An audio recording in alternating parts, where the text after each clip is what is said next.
Do we have any comments from the public before we go in for the labor item? There being no public comments, we will, I'm sorry, a quorum. I just want to confirm a quorum. Thank you, Vice Mayor. Okay, thank you. Okay, so we will, there being no comments regarding the labor item, we will adjourn just to discuss the labor item, and then we will, if pending that we have a quorum, we will come back again to see about adding an item to the agenda. Thank you.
convening to open session again. City Attorney? Right, just to inform the public record, we previously were out here and went into closed session on simply the labor items.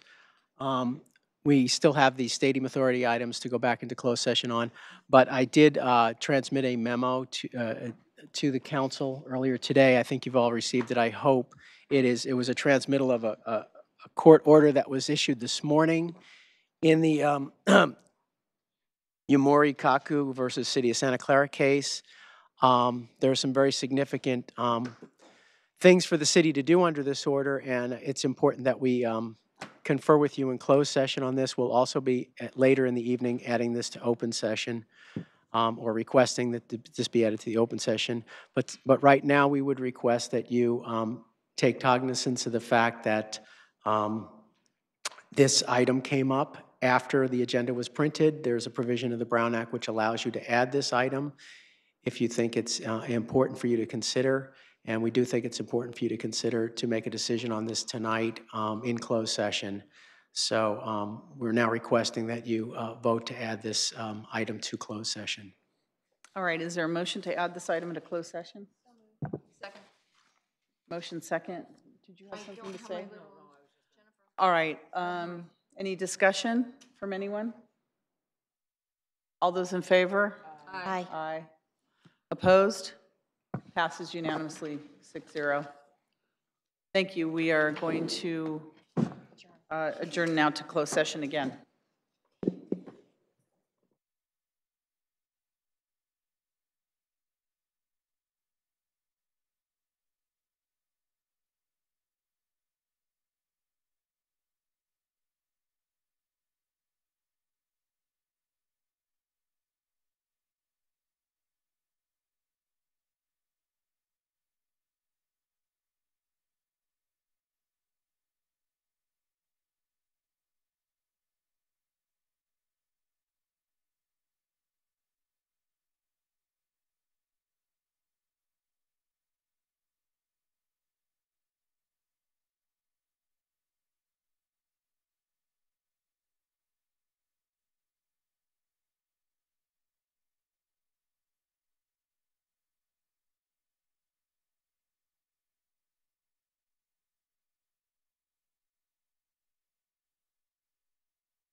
Jennifer, are we ready?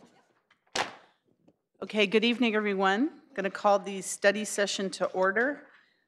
Confirmation of a quorum, City Clerk. Mayor, confirming a quorum. Thank you. So this evening we have a study session on the Tasman East Specific Plan. City Manager, Community Development Director. Good evening.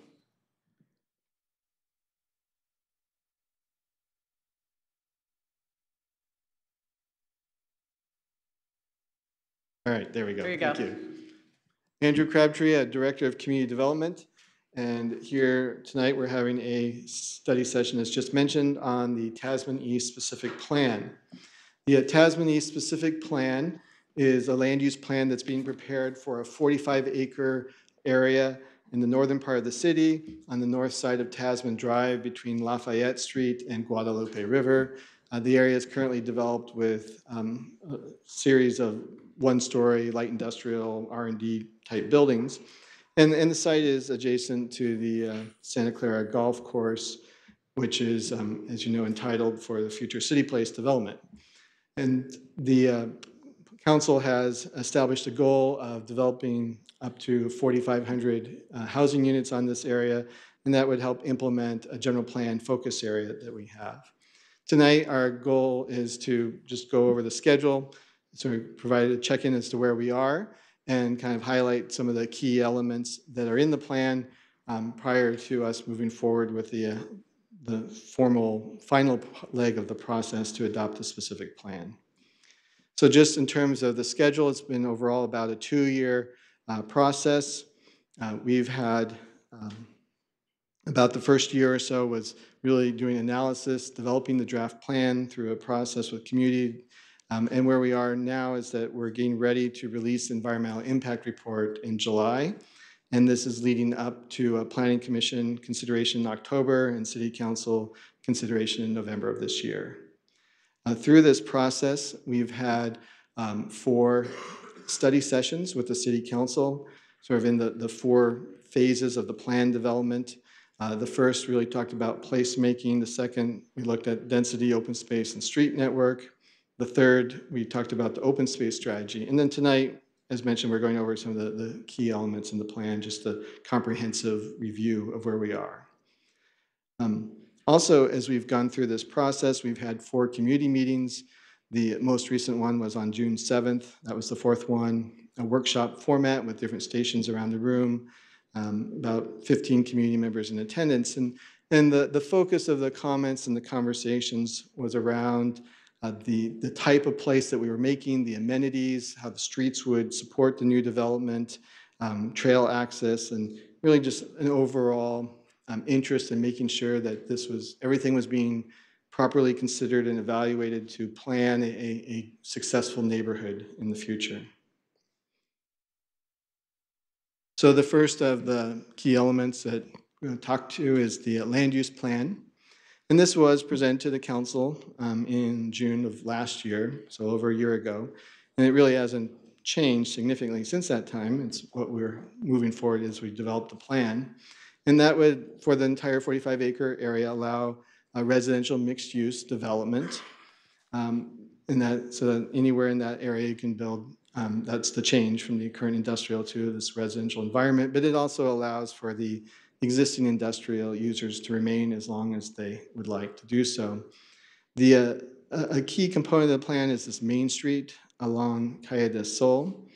That would be a place where commercial is actually ground level retail type uses are actually required in the plan to create this main street.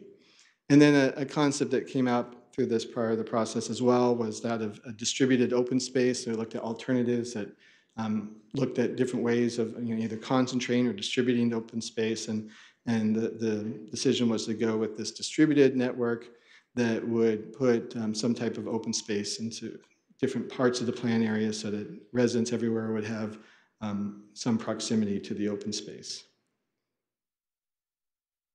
So just as mentioned, it was planned for up to 4,500 units. That would mean typical densities of between 100 and 120 units per acre, which we envision as mostly 5 to 8 story type buildings, but there could be the occasional tower in the mix as well. Here's an illustration of what that type of development could look like. And then the plan anticipates about 100,000 square feet of commercial use in the plan area. As we've moved through the planning process, it's become useful to sort of view the planning area in terms of these districts, each which would have a slightly different character, and to sort of make land use decisions that relate to these districts allows us to phase it. As mentioned, the desire to potentially, particularly in the center district, to preserve existing industrial uses has been a part of this conversation all along. And so the plan acknowledges that. In February of this year, we specifically looked at the open space strategy. The council had given prior direction to look at 10 acres of open space as the objective throughout the plan area. So what we presented in February was really a strategy to achieve that, which the council reviewed, which is a mix of some dedicated open space areas, which you see here in the darker green color. That would be more so your conventional parks, but again, in an urban context, and really combining that with privately owned but publicly accessible open spaces, recognizing that there will also be private open spaces within the development, and that there will be a series of greenways that connects these together. That was seen as an important part of the plan. The open space strategy also recognizes that this area has proximity to other more regional open space amenities. The Yulee Stack natural area is just to the southeast. And then to the northwest on the future City Place project, there's a 30 or so acre park under development. The plan area also has proximity to Guadalupe River and the Guadalupe River Trail, which one can use to get up to the bay and connect to other open space areas as well. The design of these open space areas is being addressed in the plan. A big emphasis on placemaking has been a part of this process, and we anticipate these to be sort of highly programmed open space areas that will support a lot of different types of activities, sort of fitting with the urban environment. And then because they are distributed, having the network, the connections between them is important as well. Just making sure that every resident has access to all of the open spaces and feels like they're all there to be a part of their open space amenity in their environment. Some of these will, they're sort of varying in character. There's a plaza that will be close to the transit station, probably the most urban character. Some in the hillside area will take advantage of the slope, and we'll look for ways to design and really recognize that there's a slope there that we can use if designed properly. In terms of community amenities and services, this has also been an important part of the conversation. The Main Street concept is an important component of the plan that will create a focal point for the new neighborhood, a place where people can gather and interact and recreate. There's also through the process been input that we should look at some sort of community room or shared meeting space, that we should look at providing some sort of services related to the library, and also that we should consider a school site. So as we've moving forward, some of the property owners have proposed a shared meeting space that would help address that concern. We're looking at creating a place where the city's bookmobile could park and be part of a plaza and relate to that meeting space and help to be part of an overall placemaking strategy. And then in terms of the school site, the discussion has been that the plan should accommodate a 1 to 2 acre urban school. This has been included in the environmental analysis that's going on, so that that's supported should it go forward, should the school district choose to move forward with that. A little bit more detail on the shared meeting space as proposed by some of the developers that we're working with at this point. It would be a 1,200 square foot area on the ground floor with good public access from a sidewalk or public open space, close to the area where the bookmobile could be parked, The room would be equipped with tables, chairs, TV, screen type things to support presentation, a restroom, and be ADA accessible. And the proposed hours that it would be available for community use would be Monday through Thursday, 6 p.m. to 9 p.m. And that would be available for city, school district, nonprofits, community service organizations, civic associations, neighborhood groups, and youth organizations. And then there would be a really pretty nominal fee comparable to what the city charges for our own community rooms to deposit and secure the facility for use. Next, I'd like to talk a little bit about streetscape design. And as we've gone through this process, we've really been thinking about how to balance the goals for placemaking, that these would be streets where people are comfortable walking, bicycling, recreating, if there's like outdoor cafes and that type of thing, with also the need for the streets to support vehicular circulation. Cars are still driving through this area. And really, Calle del Sol is kind of the focal point of both in some ways. And so the plan, how to accommodate both has been a big part of the planning process. I'd also like to emphasize that you see some of these have sort of a hatch color. Those are streets that do not exist today. The streets that are white are existing right-of-ways that would not be needed to expand. But the hatched areas would be new streets that are contemplated in the plan.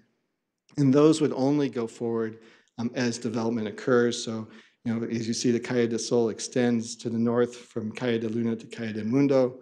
That would only occur if those are middle properties were to redevelop for residential use consistent with the plan. The Lick Mill Boulevard extension could occur that way, and it's also tied to the City Place development, so it could occur that way as well, depending on the timing of new development as it goes forward. It was looking a little bit more at Calle del Sol. The plan and the environmental impact report consider 2, 3, and 4-lane configurations, all within the same right-of-way dimension, but just with different distributions of that space, whether it be for 4 travel lanes, or as seen in this illustration, you have 2 travel lanes, a separated bicycle lane, and then on-street parking. So as you change the different types of configurations, with 3 lanes, you add a center turn lane, and bicycles share with the vehicles and the travel lanes. And then 4 lanes gives you the most vehicular capacity. So there's some flexibility that as development occurs, there's the ability to make changes if we find that there's a need to accommodate more car traffic or not. So we can kind of continue to evaluate and try to achieve our placemaking goals as best as we can. And then just again, north of Calle del Sol, north of Calle de Luna, Calle del Sol could be extended as a new street related to if the redevelopment of those goes forward. We don't have the same traffic concerns on this part of it, so we can really focus more on the placemaking with 2 travel lanes and the bike lanes and so forth, if that is implemented. And then the last thing I have to speak to in this presentation is the affordable housing piece of it. And in working through this, the concept that we're putting forward is that there would be, we call 2 phases to the affordable housing. And if you think about the citywide ordinance that we've adopted, under that ordinance, anything that's on file prior to August 1st of this year is not really subject to the ordinance. And we do expect that we'll have applications for Tasman East that could fit into that category. But under the plan, they would have a requirement of a 10% inclusionary for affordable housing. And then the deadline to be subject to that would be extended by a year to August 1st of next year. And then they have to complete their planning permit process by December 1st, 2021. So rather than having potentially no requirement or the requirement under new ordinance sometime in the next year, everything would be subject to that 10% for that time period. And then after that, after August 1st of next year, everything would be subject to a 15% affordability requirement, which is the same as the rest of the city at that point. However, one other thing is that as an incentive to help us achieve some of the higher densities, that the plan envisions and that we would like to see in terms of trying to reach our 4,500 unit goal. As an incentive, some of the units that are provided at those highest densities would have a reduced affordability requirement.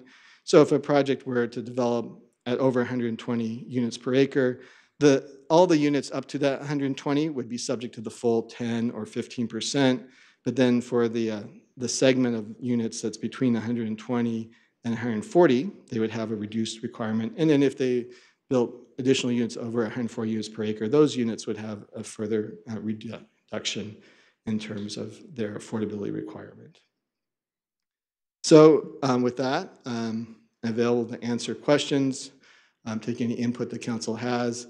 I just want to reiterate that our goal tonight is to check in. We're about to put out the environmental impact report here and a draft of the plan as well. We can still work through details of the plan in the upcoming months, but we want to just make sure that we're still aligning with the council's vision and direction for how we should proceed.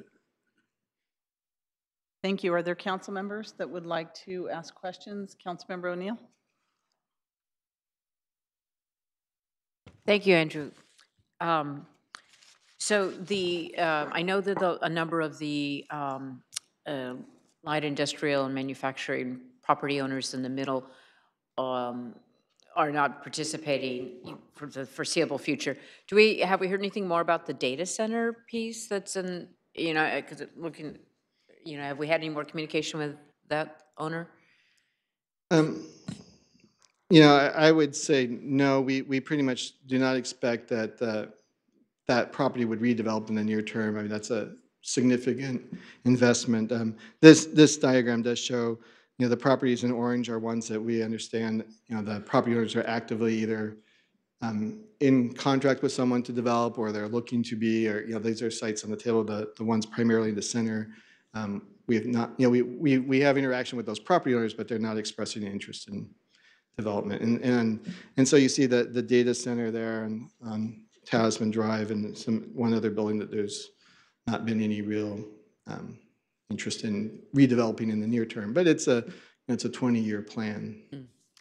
So based on, we're just getting going with the environmental reports, what would you envision? Because I see that, depending on when applications are submitted, what their requirements for the affordable housing, can the property owner, can they go ahead, those who are interested in developing, and submit an application before all the environmental work is done?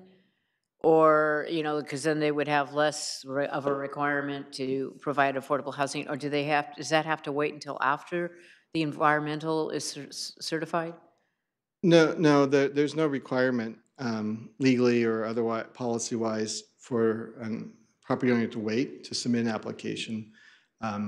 So once we've issued a notice of preparation for an EIR, which has happened a while ago, under CEQA rules, other applications could come in. We don't really need to be too concerned about that from a CEQA, in terms of finishing the EIR for this project. So we don't have that kind of concern.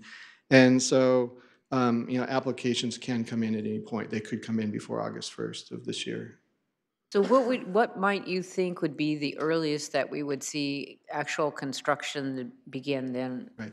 So that's the filing of applications, but then all of these projects would be dependent upon the plan being adopted, which we said is targeted for November.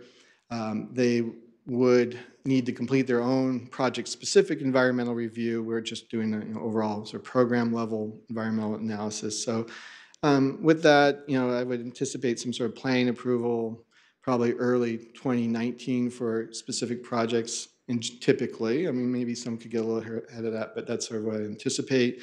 And then, 6 to 9 months for building permits, depending on different issues. And so you could see construction probably most aggressively occurring sometimes later, towards the end of 2019, or probably more typically in 2020. My last question before I let the mayor go to somebody else is that, with the phasing and kind of the different districts, and we talked about the open space requirements, and then obviously with, the big block in the center, not participating, do you feel like you've got a good handle on how you will distribute the requirement? Because I can very understandably a property owner saying, "Hey, what are you doing? We don't want all the open space or the school side on our property," and So has there been have the discussions gone very far about how we would make sure that that's done equitably? We've definitely had conversations about the open space and how there's sort of two things at work there. There's the plan, goals, and the visions for specific amounts of open space in the different districts. So that I go back to that.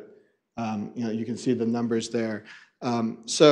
We fully expect that as a property owner comes in, the first one's in, we will be looking to them to show us how they can help us achieve these numbers. We're not, we're being cautious about, delaying it to a later phase. But the equity piece is kind of addressed through the city's parkland dedication ordinance, which really sort of establishes, equal rules for every development based on a unit basis and so whether they're contributing land or fees, there's a system in place that they would follow that kind of distributes that across. We're continuing to look at other infrastructure costs and mechanisms like a community facilities district that would help to spread those across all the properties. And so I think that's part of the ongoing discussion at this point, but something we're definitely looking to have in place. Okay, great. Thank you. Thank you. Councilmember Mahan? Actually, my questions also bear on the open space. So it looks like the dedicated public open space would be about 5 acres. And your report says overall they have about 10 acres. So what's included in the other 5 acres? Yeah. So that really follows the strategy that we presented back in February. And the other 5 acres is a combination of what we call privately owned but publicly accessible open space, so plazas or greenways or open space areas that by easement, the public has a right to use and access, but they're not being formally dedicated to the city. And then there's also credit being granted for the common open space areas within the developments as well, to a lesser degree. I'm sorry, you said to a lesser degree? How Well, so? Well, that's 50% was the way it was set up, that those would only count towards that 10-acre number at 50% rate, recognizing that they don't bring as much value to the public overall. So our ordinance essentially says, as I recall, that the developer gets a credit of 50% for amenity spaces, I'll call them. Is that right? So that's correct, and that's also kind of in parallel.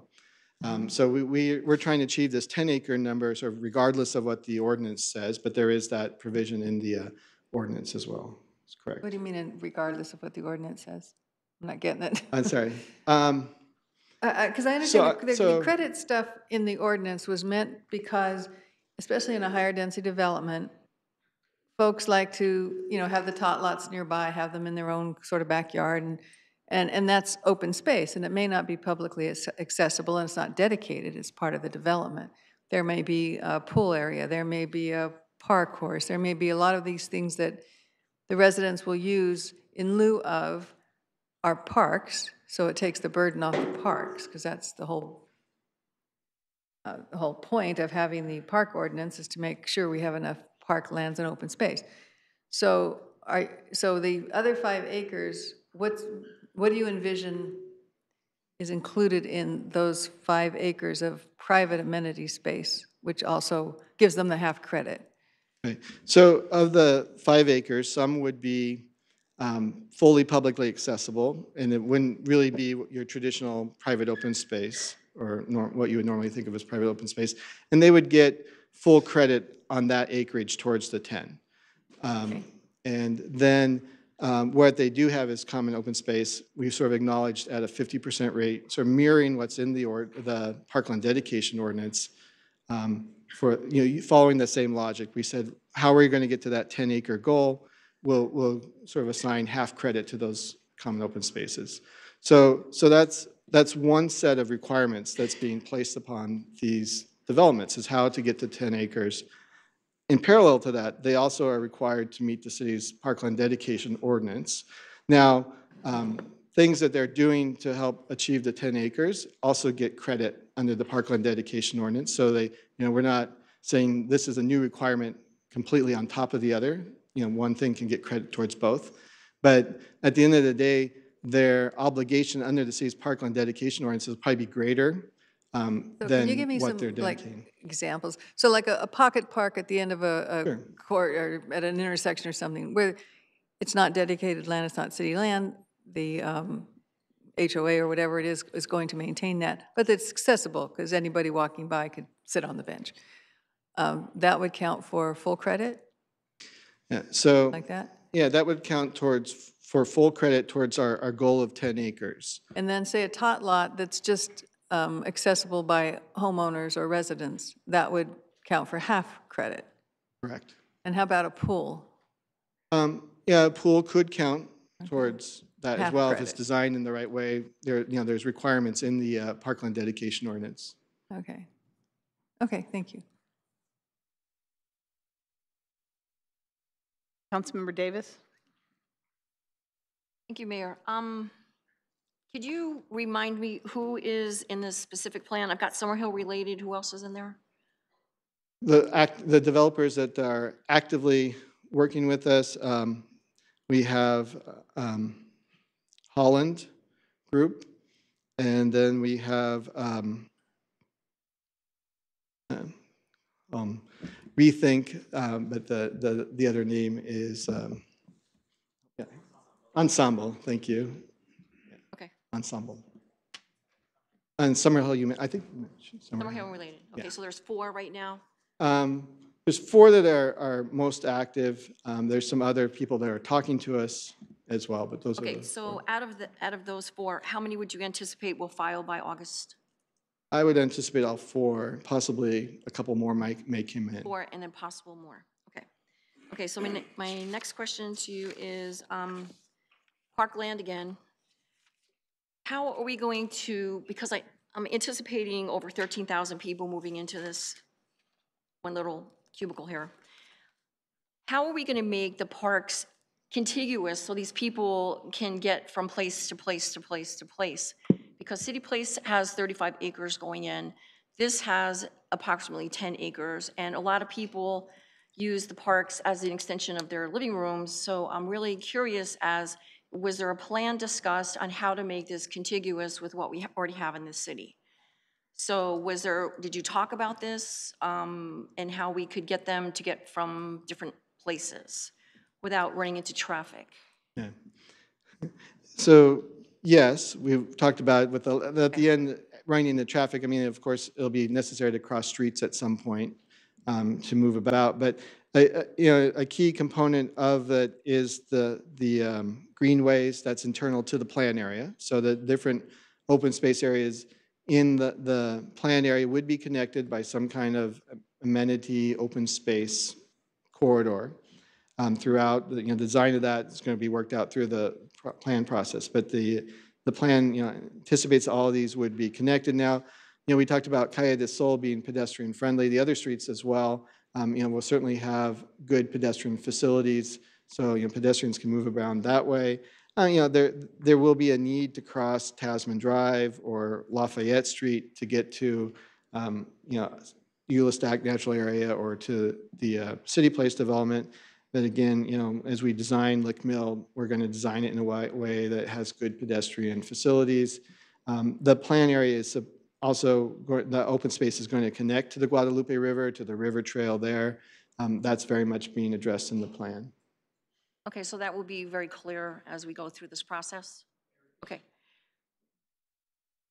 Yes, go ahead. Go ahead. It's not on. It's not on. There you go. Still not working. He's still not working. Thank you. I tried both colors, none were working. So I'm glad it wasn't me because I couldn't figure it out. So just from a context perspective, I do want to highlight that as part of the February presentation that staff completed on parks, we did provide details both on the open space strategy with specific numbers related to how the breakdown occurred for dedicated open space, dedicated greenways, and everything else related to it. And also we actually provided an open space area context to show all the connections, not just to the open space within the Tasman plan, but also to the open space adjacent to it. So we can certainly go back and pull those slides for you and provide those for you after this meeting just to provide you that context again. Okay, yeah, because that's like a big selling point for a lot of people. And then I also wanted to know, when you talked about the 1,200-foot square floor space accessible for this community room, 1,200 square feet, is that set in stone? This is the proposal that was just recently put forward to us from the developing group. So, Okay, I yeah, want to push back. nothing really here Okay. is completely set in stone. I mean, Okay. we're working on details like this throughout the remainder of the process, and part of the goal tonight is to get input from the council. Okay, I'm definitely pushing back on that one. This is like way too small for over 13,000 people. I mean, to me, that's like a little crazy.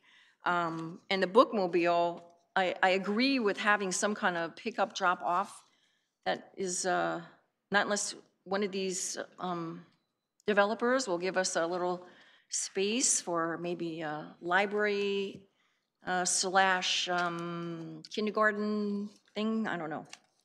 But some kind of space to help out the younger people. And then on the streetscapes, you were talking about the configurations of the streets.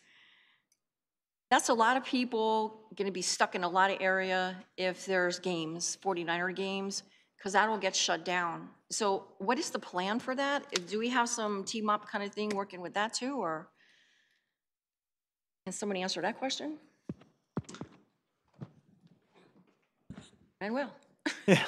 No, we have not developed any modifications related to it as part of the team up. Of course, if the plan does get approved and as the first developments happen, depending on the developments that occur and what roadways get built, that's going to affect it. I think if at this point we wouldn't want to proceed with anything until we actually know kind of what's happening with the streets, what streets are getting constructed, and what developments are happening. But we'll have to account for those. Okay, so that's all going to be in everybody's Yes. psyche. Okay. All right, those are my only questions. Thank you, Andrew. Thank you. Vice Mayor Watanabe? Thank you, Mayor. Thank you, Andrew, for the presentation. I'm going to piggyback on the comment about the community room. I don't think one community room is going to be sufficient, not when you've got that many potential residents. And then if you also want to open it up to the community as well, I could definitely see there being a need for more than 3, maybe even 4. That's one thing. Now, I know you mentioned this is a 20-year build-out. You're anticipating a 20-year build-out? Yes, and I say that too because that's sort of the typical life of a specific plan. But it could happen sooner, but that's sort of where we anticipate up to 20 years. Yes. Okay, because I know you have a map showing like who the active property owners are and the non-property owners. What happens if people decide they don't want to sell their property? So the plan will grant sort of full legal rights to the existing industrial uses, so that we want to make sure that there's assurances in place that they can continue to operate. And then it really becomes, there can be interface issues, noise and so forth that will have to be addressed through the project by project designs, and we'll do that. A new development that comes in always has to recognize the existing context. So if there's an existing industrial building across the street with a loading dock or something like that, the new design will have to take that into account and address it. And the goal is to allow both to coexist together, and it's possible. I mean, there are examples out there of ways to do that, and so it's our intent to do that here too. Yeah. Because if all of the parcels aren't acquired, it may possibly be that 4,500 units don't get built, right? Well, yeah, it's true. I mean, that 4,500 is kind of a target and also kind of a ceiling. I mean, that's what we've analyzed as the most that could happen out here in the plan area. Okay. And then I know we're behind schedule, or the project is behind schedule, right? I think. I mean, it's, Yeah. you know, when we started this process, we hope to be done sooner. Yeah. But at this point, we're moving on track. Okay, well, I'm hoping that we can stay on track because we need housing, so we want to be a role model, and so the sooner we can get this done, because construction costs are going up, so the sooner the better. So, one last question: because you were asking about the streets and potential stadium traffic, how wide are the streets? Because it's hard to tell on the map, Yeah. approximately. So, well, the typical like curb to curb dimension is 48 feet in this case. It kind of, you know, they're the existing right-of-ways out there. So they were built as pretty wide industrial streets. We're looking to use that dimension. So, you know, 48 feet can accommodate 2 parking lanes, separated bicycle lanes, and travel lanes, 2 travel lanes, or it can accommodate 4 travel lanes. So we have those options, or 3, you know, or a 3-lane option as well in between, where there's like a center turn lane. So that's the existing right-of-way dimension. You know, we're doing the analysis in the environmental impact report, modeling what the traffic flow would look like with these different configurations, so that we have that information before we go forward. But we also wanted to make sure that as we actually implement the plan, we have some flexibility to change and react to the actual real world as it evolves around us. Okay, thank you. I don't have any other questions. Thank you. I just had a couple comments. One, just to follow up on the parkland and the park area. I think what's important for me is to make sure that this connects with the connectivity to access to Eulestac, to the Guadalupe, you know, River, to the Creek Trail, to our future Central Park North on City Place property, and others, because if you're looking at a level of density on this project that's higher than what we're used to here in Santa Clara, it's more important than ever that our future residents enjoy a certain quality of life on this project because of the high density, that they have access to the open space and the trails and the recreational opportunities. I think that's important, as well as any of the public benefits that are involved, whether it's community rooms or parking spaces for a bookmobile or other types of community amenities that are important. And I understand only realistically, especially at first, only a portion of this property is going to be developed. There still are going to be active businesses in Tasman East, and we have to respect that and make sure that you know, we limit as much as possible the disruption to the existing businesses that are out there, and we respect those existing businesses as well, because this will be a very long-term project, but at least it, you know, gives us the opportunity to increase our housing in Santa Clara. But those are just the only comments I had. Any other council comments before we go to the public? Okay, seeing none. Thank you, Mr. Crabtree, for that presentation. The first I have is Matthew Reed. If you'd like to come forward, please. Welcome. Good evening, Mayor Gilmore, Vice Mayor Watanabe, and Council. My name is Matthew Reed. I'm the Policy Manager at Silicon Valley at Home. We are advocates for affordable housing. I want to start by acknowledging the work that your staff is doing. This is an impressive vision, and it's a really big project. And you have a large number of them in various stages of early development, and they're doing a good job. As a resident of Santa Clara, I'm excited to see the future of our city being shaped by this body and by staff. As an advocate for affordable housing, we are excited to see truly substantial numbers of homes and affordable homes being integrated into these mixed-use areas in a way that acknowledges the reality that we can no longer afford to add millions of square feet of office space without building housing for the people that are going to work there. In Tasman East, we see a moment and an opportunity.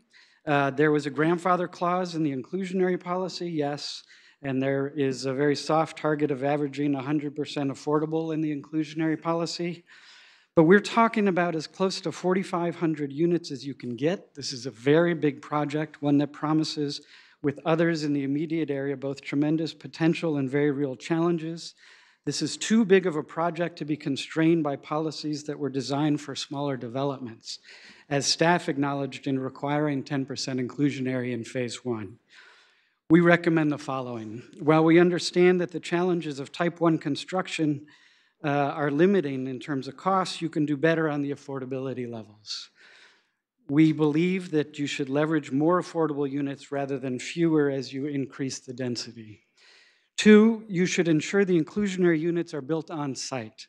This location is too important to allow developers to fee out. And finally, you should demand deeper affordability levels for the projects.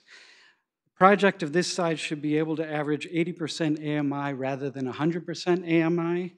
Let's remember that the project envisions significant retail. Where are these workers going to live in our city? Thank you. Thank you very much. Thank you. Geeta Dev, please come forward.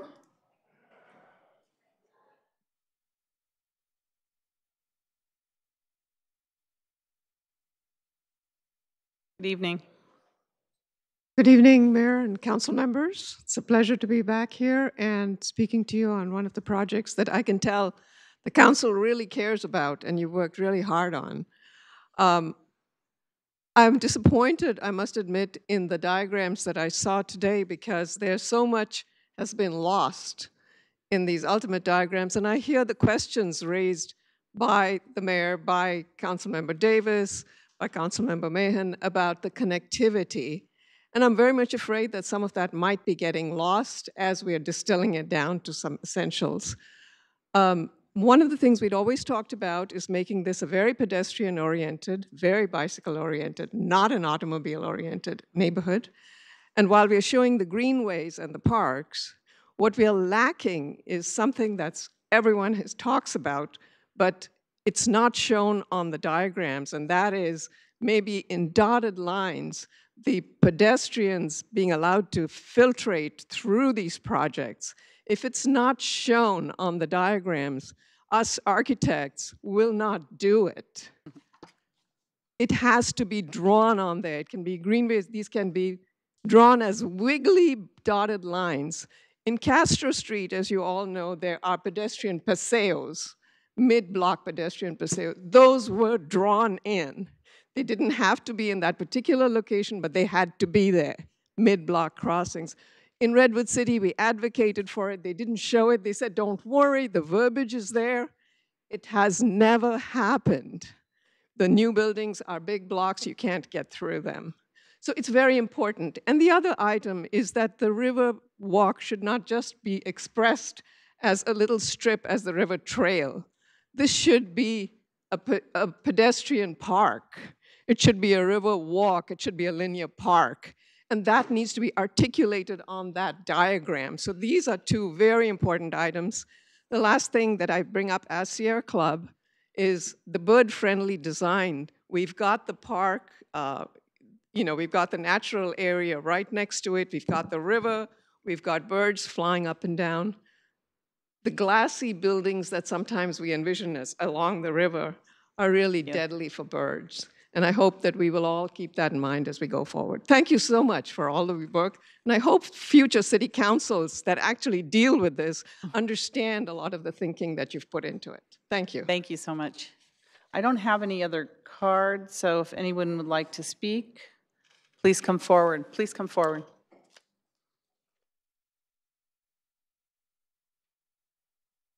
Welcome. Hi, hello, Mayor, Council. My name is Ron Patrick. I'm a property owner.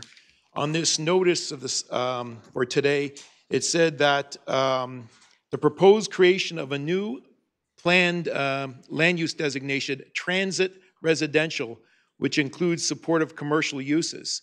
What's bothering me, what's missing from there is also light industry or R&D. I understand that people are not going to be pushed or eminent domained out of their property, but if you rezone it so that it can only be used for residential, basically you're lessening the value of our property, and that only people that are going to be building residences can buy it.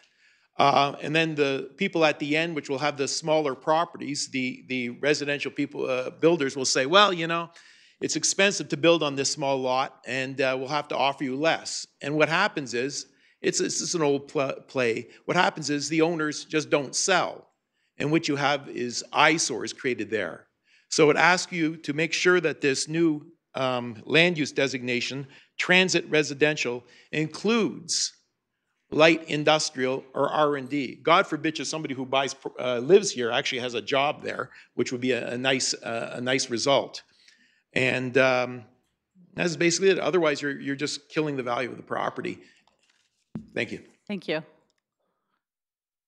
Anyone else? All right. Maybe staff, we can talk about the last gentleman who spoke about the existing R&D uses, and would this make them legal non-conforming, or how would this work, and how can we incorporate to make sure they retain the value of their property? Yeah.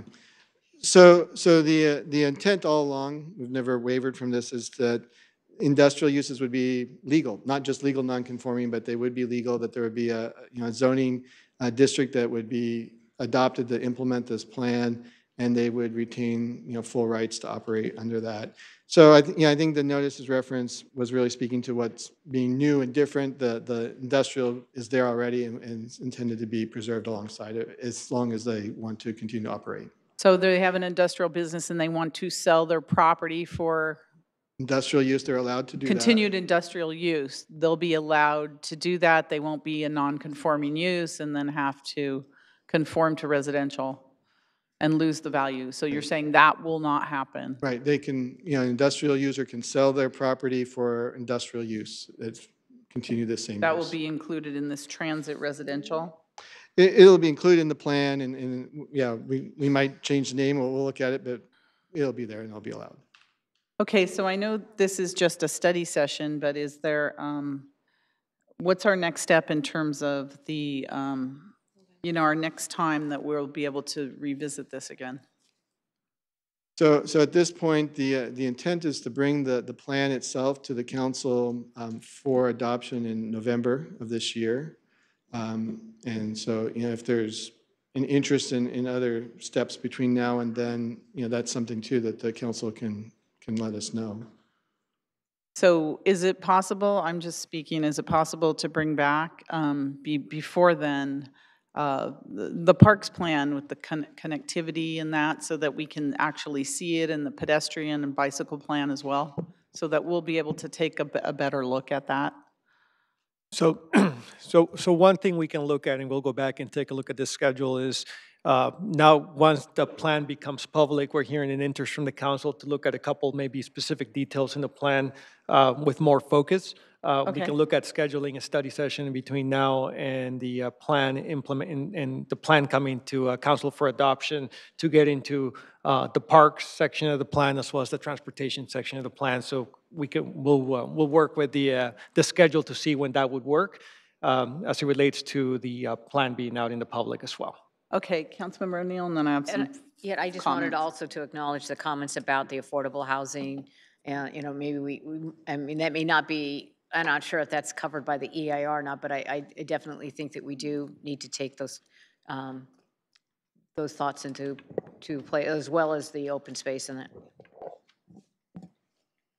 And just for clarification, was there something specific to the affordable housing that the council was looking at? Like the reduction of the housing, the affordable housing components with the densities, was that, I'm not sure where that came from. I don't remember. Was that part of our ordinance? That you got a reduction in affordable housing if you had more density? That was on one of the slides? No, yeah. Let me bring up here. So it is not part of the city's current ordinance. It really came out of a discussion around that the cost of construction. The city's trying to get to 4,500 units here.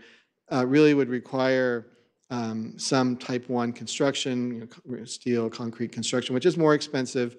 And so this is sort of an acknowledgement that there may be a need for some incentive for to encourage developers to go to those higher densities there. In this case, because of just the way construction costs work, the density range that we're looking at is a little bit above what maybe it's most financially supported by the market, right? So that's where this came about as part of those discussions, but it's absolutely something that we're open to input from the council. Yeah, I think we're going to have more discussion about that. I mean, the latest numbers that came out like yesterday, that, you know, a family of four that's making over $115,000 is now considered low income around here. I mean, we're going to have to all collectively work really hard to make sure. And at one point there was a discussion that one of the projects that going in was going to be all affordable. Is that still on the table? At this point, I don't have a specific proposal in front of us that's for a 100% affordable project in this area. Okay. All right. So just for my summary, from an affordable housing perspective, what I'm hearing is that there's some concern about reductions as we achieve higher density. So we'll definitely leave that as an open policy discussion item as part of the plan implementation. And obviously, that's something that can be modified when the plan comes forward for council consideration. Thank you. Thank you, Vice Mayor Watanabe. Thank you, Mayor. One last thing, the multimodal study that we're supposed to be doing, that location is right adjacent to Tasman East, is it not? I'll defer to the manager on that. Vice Mayor, I assume you're referring to the improvement plan, the MIP associated with City Place. Yes, it is. This area includes improvements that are also part of the MIP. They'll be here for your consideration later in July. Okay, great. Yeah, because when I attended the community meeting, I know one of the residents mentioned, you know, it would be nice because it's right next to transportation to have some kind of a landmark there so people, when they get off, they'll recognize Tasman East and, you know, like basically you are here. So some kind of a landmark that, you know, designates it as, you know, Tasman East. Yeah, thank you. Thank you. Thank you, Andrew. I just wanted to say that, just some closing statement, that Tasman East really represents a golden opportunity for us. We can help, you know, our city and the region with the housing needs that we're so desperately wanting at this moment. And as Vice Mayor Watanabe said, we can be a model for other cities with this particular project. The key for us is to keep on our timeline.